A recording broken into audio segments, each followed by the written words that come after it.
start off. You guys saw the news with Ryan Kelly, placed him on IR. Won't be season-ending IR, so hopefully get him back sooner than later. Bernhard Raimann is clear protocol. He'll be practicing this week. Clear protocol. Yeah. Good to go. With Kelly, what injury? Did something new happen with him, or I know he's had a couple different. Okay. Is it the one that was on the injury report last week and it got? He has a knee. Yeah. You say he can return this year? Yeah. What do you lose in him? What's that? What do you have to? Veteran presence, obviously been doing it at a high level, team captain for us, great leadership, obviously been doing it for a long time. So anytime you lose a guy like that, it's tough, but we're excited for Tanner's opportunity. When he's had to play, he's played well, so looking forward to Tanner's opportunity coming. What sticks out about the way Tanner's played when he gives you guys when he's in there? Just excitement, toughness, you know what I mean? He plays physical. Obviously when he got his opportunity early in the year, you know, he did a hell of a job. So excited for his toughness, really smart, cerebral player, sees the game well, so it should be good. Shane, how do you jumpstart the run game? I think with Joe at QB, you guys haven't had the same sort of production. Yeah, I think it starts up front, just fundamentals, details, making sure we're on our assignments, our alignments. You know, we got to be physical up front. That's where it starts. And obviously looking at what they're playing defensively from a front standpoint, what can get us going. Obviously we want to, you know, create the explosives, but too, even the 4 to 5 yard run, staying efficient in the run game is going to help. Shane, is Pitt's hand okay? I know he came off the field. Yeah, he should be all right. Yeah. Shane, with Pitt, again, what it's been 4 or 5 weeks ago about the back injury. Is this simply a week-to-week thing? How's he feeling? That's right. Do you have it checked every week? Yeah, it's a week-to-week thing with him. I mean, like I said, he's one of the toughest guys I've been around. You know, he keeps battling, and we'll keep monitoring it, you know, week to week with him.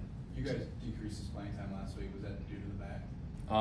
No, not necessarily. I mean, he's got some. Obviously, he's dealing with some stuff, but obviously, you know, we're trying to get him the ball as well.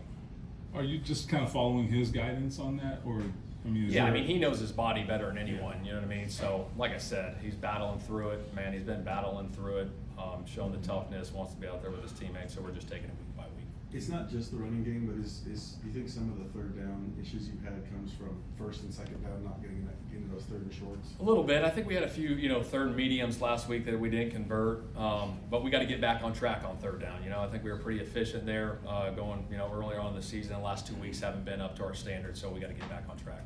What's kind of the staple of the Buffalo defense when you watch them? I think when you watch them as a whole, their team defense, they fly around together. I think they play physical together. You know what I mean? They play their scheme and they play it well. You know what I mean? They've been doing it. They've been in that system for a long time with Sean McDermott and obviously Bobby Babich being there. They fly around and they play what they play and they play it really well. Obviously the safeties, Rat back there, he's doing a hell of a job. Then up front with Oliver, you know, he's a good player. And obviously they still got Von Miller who's doing it at a high level. So it'll be a hell of a challenge. They're a good football team. Offensively, they're explosive, as we know. The quarterback makes that thing go, makes a lot of plays with his legs, getting out, creating the scrambles, creating the big plays. So we've got to stay on top of that. Shane, you talked a lot about Joe's leadership and experience. What tangible things, like his skill set, do you look at and say, okay, this is what we want? I think the way if you watch him, obviously in the games he's played early on, obviously you're just throwing the football. He's doing a hell of a job with that. You know what I mean? Getting the ball out of his hands, finding completions. Just a veteran leader that's been doing that at a high level. You all went under center a lot more, I think, ever during your tenure. Was there a reason for that with Joe, or just? Yeah, I think Joe's had, you know, comfortability, you know, under center and stuff. So, you know, you mix it up, whether you're under center or in the gun, you know, he does both well. When Anthony came out of college, some people kind of comp his college experience to Josh Allen's a little bit, early years. Did you think that comp was there? Did you see any correlations between the early years? Yeah, again, I don't like to compare players. You know what I mean? Obviously, Josh Allen's doing it at a high level, and I think every quarterback has their own story and has their journey, you know, through their NFL career. Shane, so many close games you guys have been in all year. What is like your approach, would you say, going into this latter part of the schedule, especially in November? Yeah, I mean, I've said it early on in the year, we got to start playing our best football in November and December, and now we're in November and playing that complementary football and really taking it one day at a time. You know, I told the players today, let's focus on today, being the best versions of ourselves today and having great practice, and then we'll worry about tomorrow, but focus on the things that we can control today so we can get done what we want to get done on Sunday. Did you and Chris have any discussions yesterday about potential trades or? Yeah, I mean, I talk to Chris all the time, but, you know, Chris handles the personnel department and trust everything those guys are doing. A lot of 12 personnel, last week, just, is that because of the Vikings or just? Yeah, part of the game plan, part of the game plan. Shane, is Tyquan getting closer? Yeah, he's continuing to improve. I mean, Yeah, you I don't can- have a timetable on But his you, I mean, you return. can open the window now, I mean, is it, Yeah. he's been 4 or 5 games. Yeah, he's still working through it though, yeah. Shay, what's like a normal week for Anthony look like right now compared to obviously what he was doing? I mean, preparing like he's the starter, you know what I mean? Getting his work in, meetings, everything, rehab, all those different things, treatment, watching film. I mean, process stays the same. Keep grinding through it. How do you think he's taken to that so far? He's been great. Had a good conversation, brief conversation with us this morning. He's been good. You know, he's taken it in stride, continuing to develop and learn.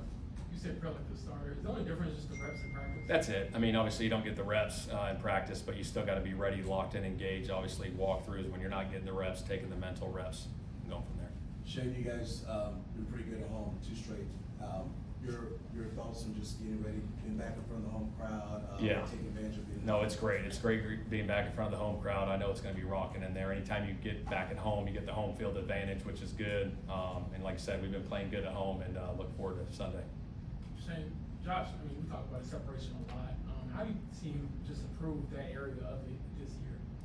I think any year you go into year 2 and year 3, and as you keep developing, you see different looks, and you become a smarter cerebral player. And he is one of the smartest cerebral players I've been around as a young player, knowing coverages, how to attack it, finding the dead spots. And I think he's only going to develop and continue to grow in that area. With getting Bernie back, what's he brought for you? He's been solid over there, obviously. I think he's done a hell of a job. Tony's done a hell of a job with him, his toughness, understanding what we're doing on every play. Really smart player, so it'll be good to get him